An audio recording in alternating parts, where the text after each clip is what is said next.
अस्सलाम वालेकुम दोस्तों, कैसे हैं। उम्मीद करता हूँ आप सब खैरियत से होंगे। दोस्तों, अगर आप अपनी बीवी से हम बिस्तरी करते हुए जल्दी फारग हो जाते हैं, जल्दी डिस्चार्ज हो जाते हैं, तो ये वीडियो आपके लिए है। इसमें आपको एक बहुत ही ज़बरदस्त नुस्खा बताऊंगा जिसके इस्तेमाल से आपका जो वक्त ख़ास है उसका दरानिया इंतहाई बढ़ जाएगा। और इसको आपने सिर्फ जमा करने से 2 घंटा पहले इस गोली को आपने इस्तेमाल करना है।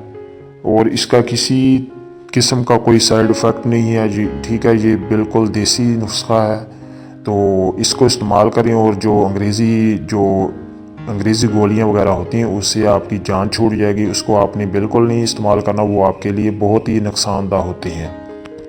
और दोस्तों, एक बात मैं आपको बता दूं, ये नुस्खा आपको यूट्यूब पर कोई नहीं बताएगा।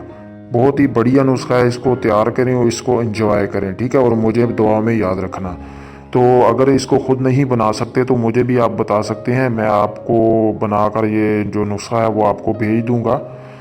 तो आगे बढ़ते हैं, इसमें जो चीज़ें आपने डालनी है वो आपको बता देता हूँ।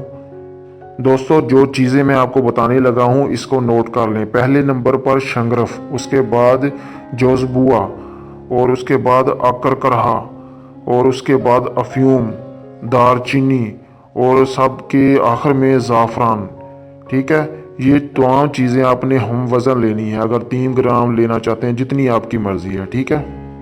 दोस्तों, तमाम चीज़ें लेने के बाद इनको पीस लें, ठीक है, बारीक कर लें। और ज़ाफ़रान जो होगा उसको अलग से बारीक कर लें और इसमें मिला दें। और उसके बाद शहद लेकर इसकी मदद से आपने चने के बराबर गोलियां बना लेनी है। तो दोस्तों, नुस्खा तैयार है। आप इसको इस्तेमाल करने का तरीका सुन लें, ठीक है। उससे पहले आपसे गुजारिश है कि हमारे चैनल को सब्सक्राइब करें, साथ में बेल आइकन को भी दबा दें ताकि हमारी आने वाली नई वीडियो आपको आसानी से मिलती रहे। और वीडियो को लाइक कर दें। तो दोस्तों, इसको आपने इस्तेमाल ऐसे करना है, जब भी आपका हमबिस्तरी का इरादा हो, सेक्स करने का इरादा हो, तो आपने एक गोली, ठीक है। अगर आपको ज़्यादा मसला है 2 गोली इस्तेमाल कर सकते हैं, ठीक है। तो ये आधा किलो दूध के साथ आपने खा लेनी है। तो उसके 2 घंटे बाद आप, ठीक है, हम बिस्तरी कर सकते हैं। तो इसको इस्तेमाल करें और मुझे अपनी दुआ में याद रखिएगा। उम्मीद करते हैं आपको ये वीडियो ज़रूर पसंद आई होगी। ये नुस्खा जो आपको बताया है पसंद आएगा। तो अपनी दुआ में मुझे याद रखें, ठीक है। मिलते हैं अपनी आने वाली नई वीडियो में, तब तक के लिए इजाज़त दीजिएगा। अल्लाह हाफिज़।